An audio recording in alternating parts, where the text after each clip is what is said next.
And off we go to the races. Hey everyone, good to have you. So yeah, we did decide to actually pursue this topic and just talk about it because we sort of feel like this is something that comes up with in one way or another with a lot of our clients, and something that we feel like should be addressed. And Dan actually made a post about this. Was it last week on Friday, right? Yeah, it was Friday. I was sitting in the car and I was thinking, how do we frame this? How do we talk about this?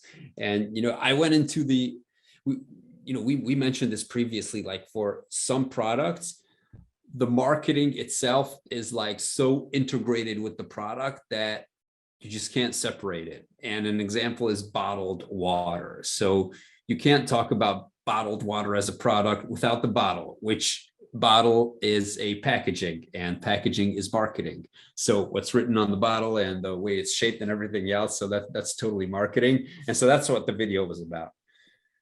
Yeah, and it's an interesting subject because you sort of have this feeling that marketing is both the sort of subject that everyone knows and everyone is just an expert in, but at the same time no one really understands what I mean. And when I say no one, I'm obviously not, I don't mean marketers, but like business leaders and people who actually have to use marketing to grow their businesses often seemingly doesn't really understand what it would entail. And they have these bits of informations of like Madman era advertising, and then attribution software and marketing automation softwares and all of that, and like paid social, PPC, Google, whatever. But they ER. don't really have this, yeah, DR, SEO, and all of that. But seemingly there isn't this just clear picture of like what it is for and how it could be used. So that's why we thought that it would be interesting to talk about this. Yeah, so the three things that for now we want to talk about this, and this is probably going to evolve with time, and maybe next week we'll have a more elaborate discussion on this. But one is like the common role and perception of marketing. So how business leaders usually understand this. What is it that they think about when you say marketing? What's the first thing that comes to mind? Why and how most mischaracterize organically. So, how they think about using organic and then using paid ads and whatever, what's the connection between these two, or what is the relationship between them. And then we also wanted to touch upon how you could reframe your thinking to actually gain more from your marketing, because a lot of businesses seemingly have marketing or have a marketer at hand, or have a marketing department even, but they're not really actually using it the way they could be using it, and not really winning it with it, or not really capitalizing on its effects, or what they could get out from it. Yeah. So Yeah, and one also of the just a word about, yeah, sorry, so like, why are we even talking about this? So this is not some theoretical subject that is interesting for marketers. Okay, so this has like very practical implications, and when we're talking about this, we're actually talking not to marketers first of all. Of course, we're also talking to marketers, but primarily we want to be talking with the people who work with marketing and who have an impact on marketing and who have an impact on the way marketing is perceived and the way that marketing is used, quote unquote. So the way marketing is put to use in the organization. So this is going to be very practical and not just theoretical stuff around definitions, because I don't like talking about those kinds of things.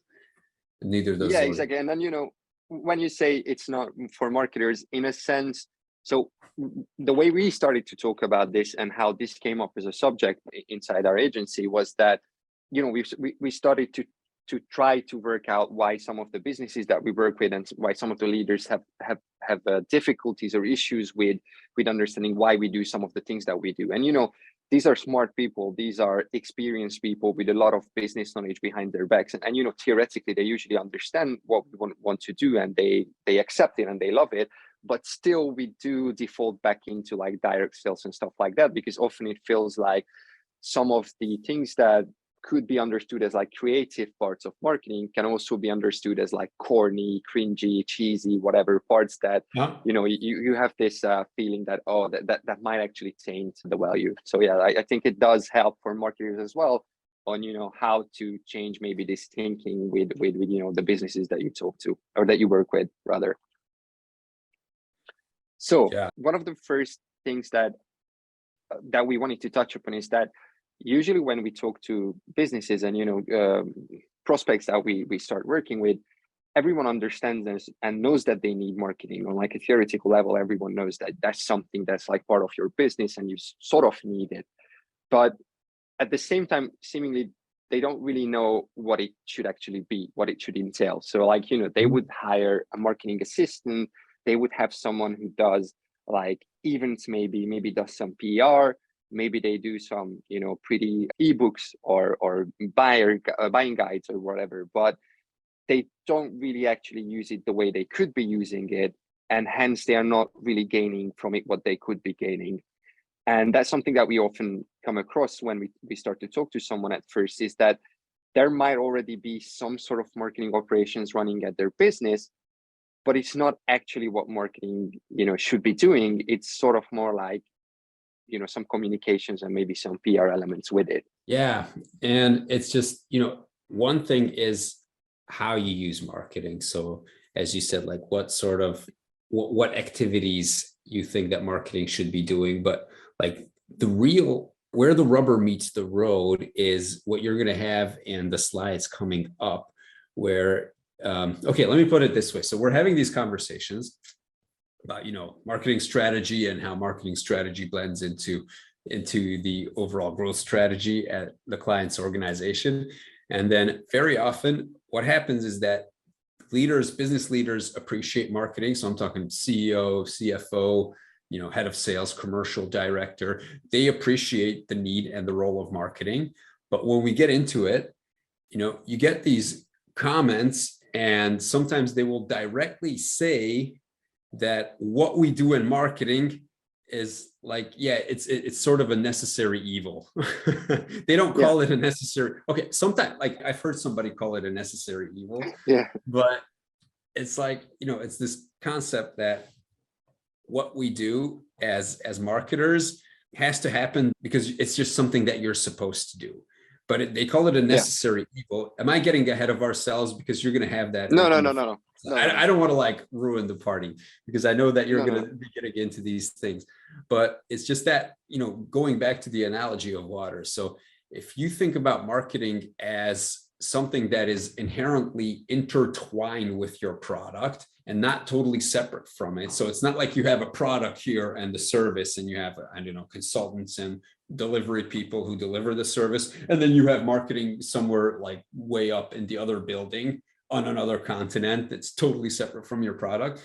But the best companies, both product and service companies, they move these two things together. So product / service and marketing.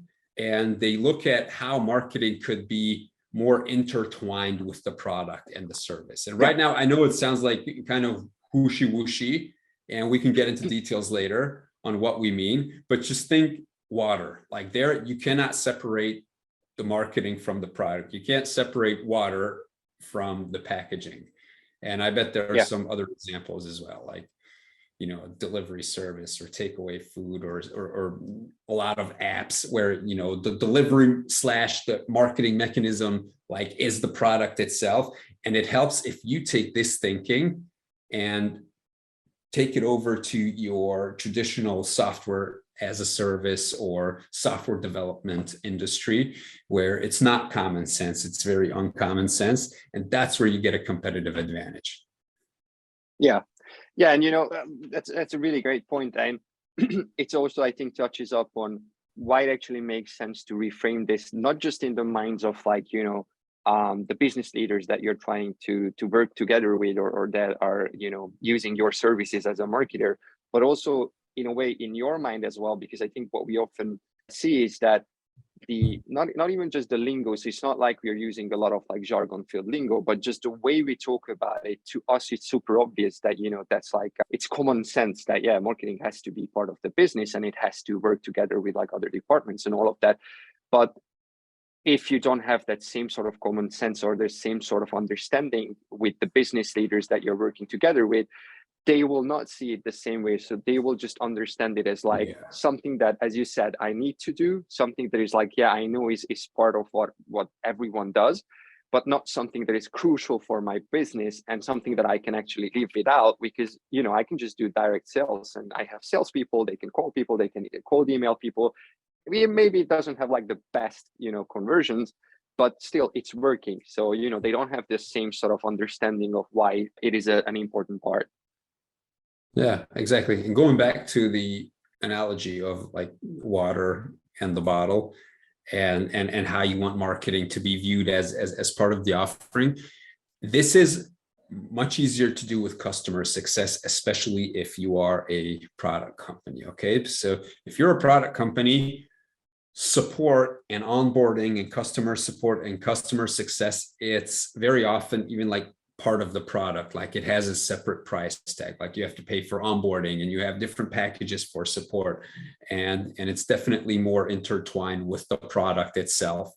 And if you take that same logic and apply it like further down the buying cycle, so before the sale happens, and you apply this logic to marketing, then it's suddenly going to make sense. So the same way as customer success and having consultants and product specialists and project managers, account managers, having them make sure that the customer is successful after the sale, take the same logic and just apply it to before the sale.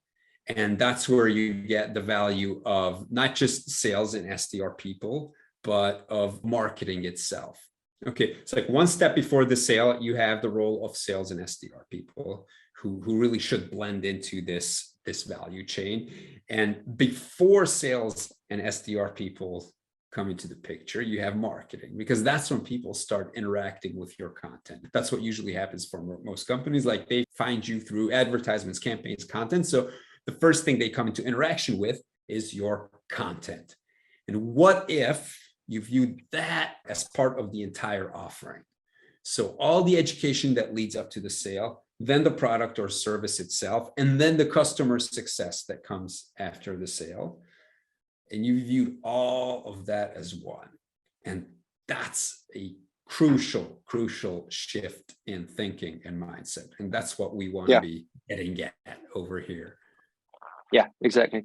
And that's also a really good point, because I think it also relates to how when some business leaders may have issues with like, the creatives that you're coming up with, or like the copy that you're writing, or the content that you're suggesting, it's somewhat relates to the idea of what they understand marketing to be, and how when it's more tangible, because often you would, especially in our case, we would work with like software developers, engineers, people who have this really practical, tangible knowledge, something that you can, basically just show, yeah, I can do this, whatever. And then with marketing, it's often less tangible. It's less just obvious and, on the nose and whatever. And so that's also, I think, the reason why things like attribution and attribution software and analytics and whatever, and like paid social and stuff like that you can really measure and put metrics to, is usually more favorable to some of these companies, because they see the numbers, they understand it, and then they think, okay, but the rest of the stuff that you can't really, attribute that easily, or you can't really make sense of it, or how it's connected to the conversion and whatever, that's like less obvious to them, and so it's less appealing to them as well. And I think but there's that good connects news. to, yeah, but there's good news with regard to that, because some of the stuff we're talking about that's like way top of the funnel, you can measure that as well. And we do measure it. It's just not, you can't usually attribute it to revenue. Sometimes you can, but you definitely can measure it. So stuff like the number of inbound leads, that's like totally correlated with the awareness and the goodwill that you generate. Okay, on the one hand. On the other hand, the number of connection your sales team or account executives have with target accounts, like that can also be the direct result of top of funnel account-based marketing campaigns. Okay, and that's just two measures. Also, if you want to go deeper, you can have account penetration. So how many people in the buying committee from each account you're connected with, and how that changes over time. Like that is also top of funnel or middle of the funnel marketing activity. There it starts to blend with sales, but that doesn't matter. Okay, so there is a lot that you can measure. Yeah. Number Yeah. of target accounts, number of ICPs who visit your website. So you'll probably have IP-based tracking installed on your website. So you'll be able to get at least part of the companies who visit your website. And, each week, each month, you count how many companies who visited your website is a potential fit, meaning an ICP, an ideal customer. And then you see how that number changes over time, because it's directly impacted by your like non-conventional marketing efforts or your hard to attribute marketing efforts. Yeah, exactly. And then, talking about non-conventional marketing methods and maybe using some more creative out of the box stuff, what I think we often see, or at least we've came across a bunch of times, is this weird misconception that organic is somehow pure, and something that you create that is just in itself a great product should be able to sell itself.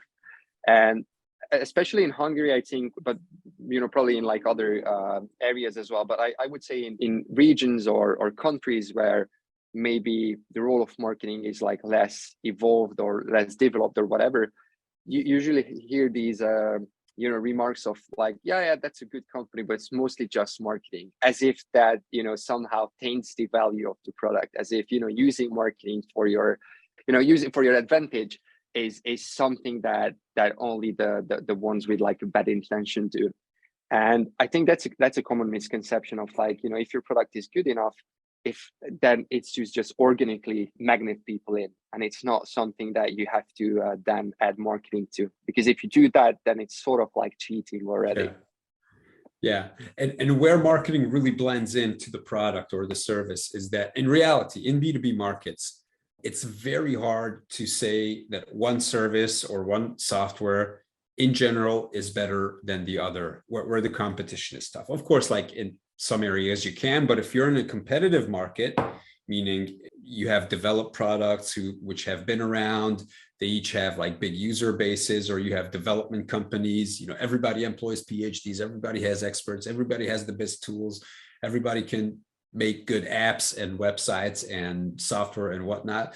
So markets which are evolved, it's almost impossible to say this company is better than that company. So the choice comes down to, number one, micro niches. So special use cases, meaning special industries and sub-industries, and who has experience or who has more experience in, I don't know, serving veterinary medicine companies, for example, like to talk about a tight little niche. And, it comes down to that. So it comes down to positioning, and it comes down to, how you approach the market as a company, how you show that you're able to help them and you're able to do a good job, and how you're able to provide value. So in that case, it really comes down to marketing, because everything else is so evened out. So everybody's got good talent, everybody's got good features, everybody's got great engineers. So at the end of the day, if it's not industry experience or something like super niche, which by the way is also a part of marketing, because a good marketing team is going to come and say, okay, we need to like concentrate on this one sub-segment or one niche, and there we got to go all in on that because we need to be specialized over here. And if you do that, then that's a result again of marketing / business strategy. So it's going to blend into the company. So it's not just, it's not like you have the misconception you're talking about is that we have this product which technically should be able to sell itself, but then there are these idiot competitors spreading misinformation about everything. Yeah. So we are forced to, we have no choice but to go out there and then here comes the other misconception. We have no choice but to brag about how good we are, as if marketing was supposed to be about bragging and like, showing your medals and achievements and whatnot.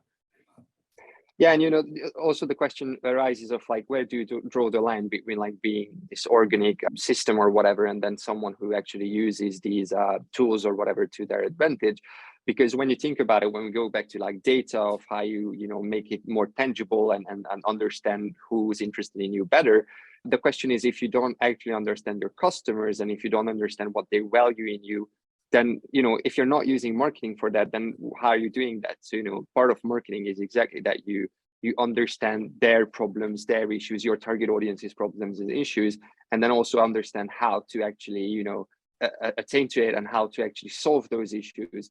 And Yeah. without marketing, you're not really able to do that. So if you draw the line of like between like being this fake, whatever, braggy, and all of that, then you know you're also probably missing out on a lot of advantages of like actually understanding who you are talking to and what their issues are, and then also understanding what they actually value in you. So that's like also such a key part of this and of marketing itself. Yeah, right on. So then Bam. going into like common misconceptions of like or like how marketing is perceived now, and you know what's the reality of it.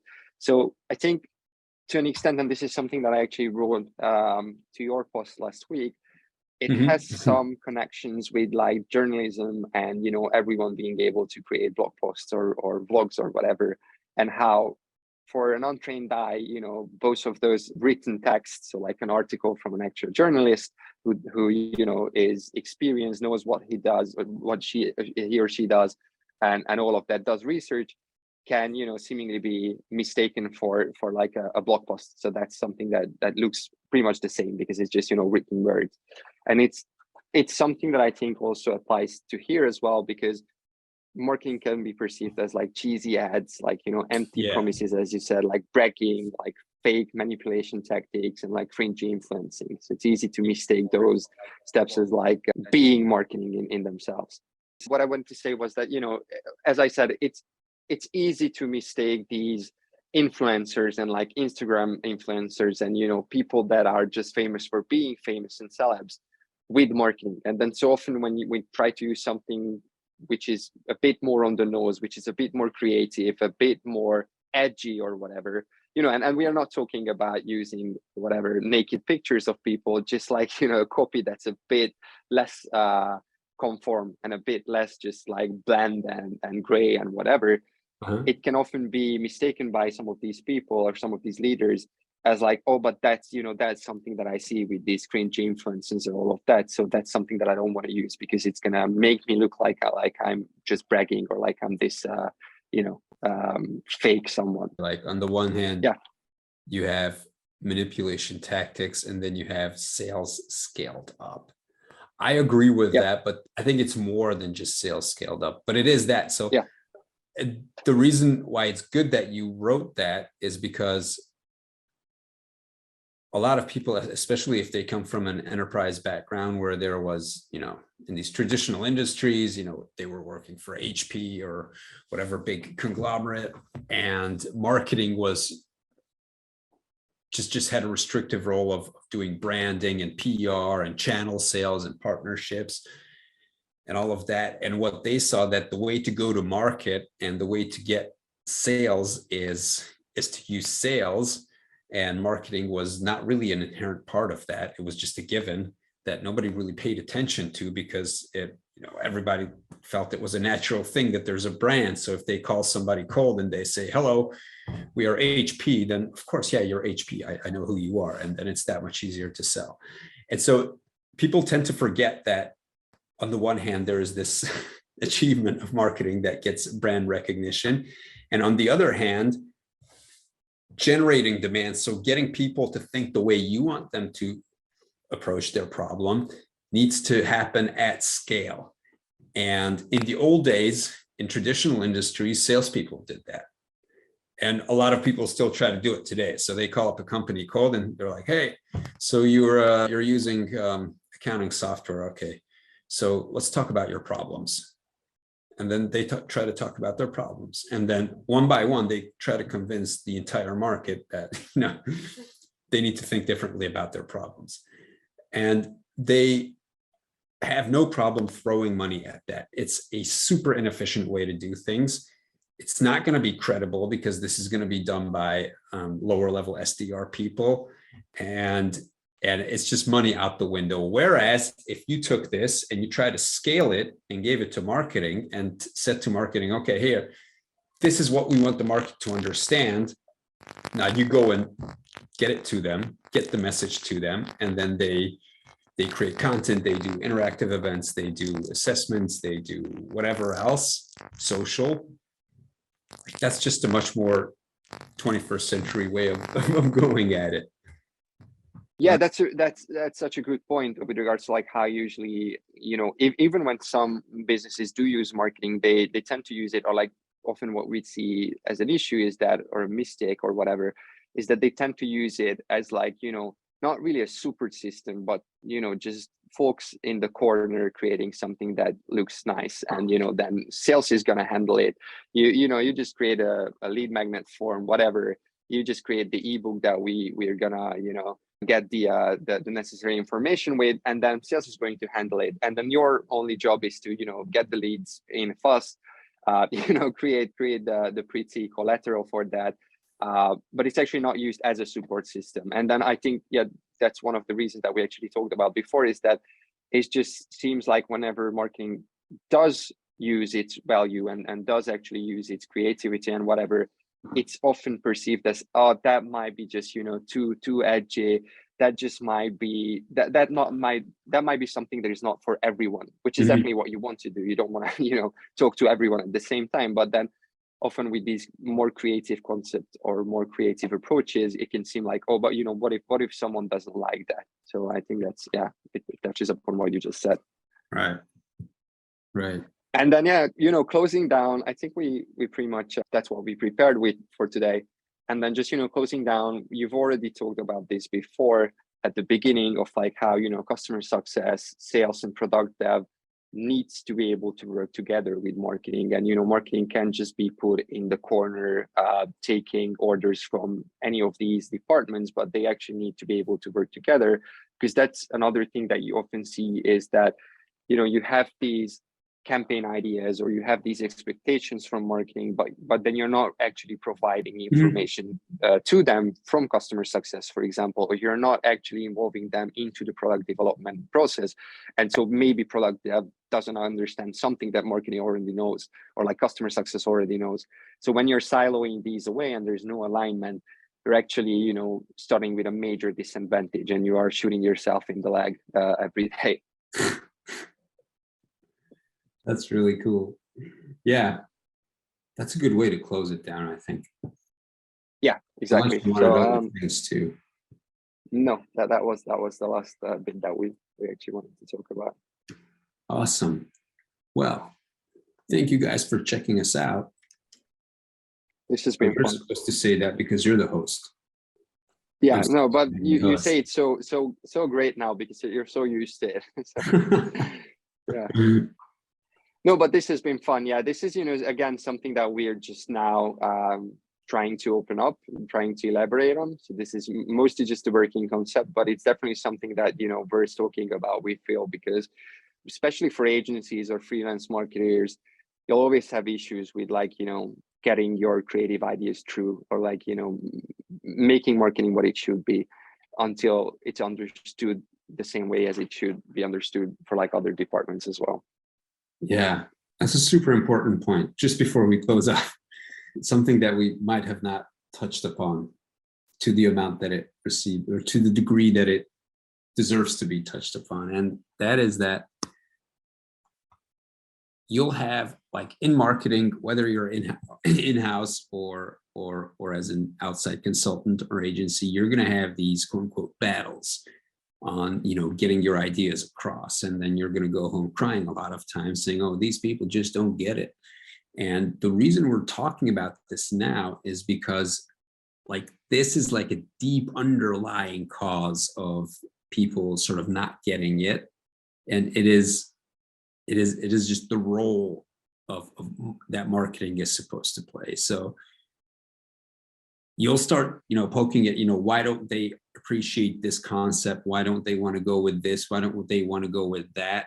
Whereas in your head, it's totally evident that marketing is an integral part of the value chain. And in their head, it's not. And so that's the underlying issue that you need to address, what we've been talking about. And, you know, as long as it's not addressed, as long as you actually are not able to reframe this thinking, or, you know, shift this idea in the minds of who you're working together with, you're never you know, you'll never receive the sort of budget and appreciation and whatever that you need to be able to do the campaigns and whatnot that you want to run with marketing. So yeah, that's, I think that it is a really crucial and important part that we want to talk. Cool. All right, everyone. I guess see you next time. Yeah, see you next time. This has been fun. We're going to cook up something exciting for next week, and we'll tell you in time, unless we don't. Unless we Exactly.